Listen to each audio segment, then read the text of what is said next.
Here we're going to take a look at how we can use curves in order to color correct this image. Primarily, we're going to focus in on how we can work with color correcting the skin tone, but also notice that there's something in the image, this jacket here, that I'm guessing is probably black. So I want to color correct this nice portrait of these two skiers up in Washington. They're both really good friends, and so I want to create a nice looking photo for them.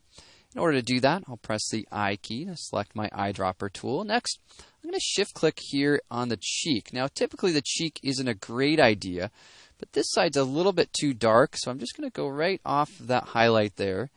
And then I'm also going to shift click on the jacket here to set a point here somewhere on the jacket and just somewhere where I have nice even tone. All right, well, point 1, let's click on that and show those CMYK values. Now, when I look at those values, I notice I have some problems. They're not even really close to the overall tone that I need here. So I'll go ahead and click on my Curves Adjustment Layer icon. And before I go into the immediate channels, I'm simply going to click in this middle channel here, or the composite channel, and I want to brighten up the image a bit. So I'm just going to brighten up my shadows and also brighten up the midtones there.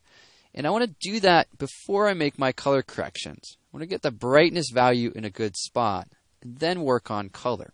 All right, next step. Which area do I need to work on? Well, I'll go into my green magenta channel with the target adjustment tool. In this area, I'm going to go ahead and click and drag in order to lower that value so that it's less than the yellow amount. That looks pretty good. Now that cyan amount is way too high. You can jump to your channels by using shortcuts. That's what I want to do here. I'll press Option 3 on Mac, Alt 3 on Windows. You can see those shortcuts listed next to the channel names, or you can always just click on it from the pull-down menu. And then here I'll go ahead and click and drag in order to decrease this amount. And again, I'm thinking of multiplying this number by 3 or by 5. And so I want to bring that down so that it fits right inside of the range that we have here. That's looking pretty good. Go back to our yellow. Option or Alt 5 will take us there. And then we'll go ahead and click and drag in order to add a little bit more yellow.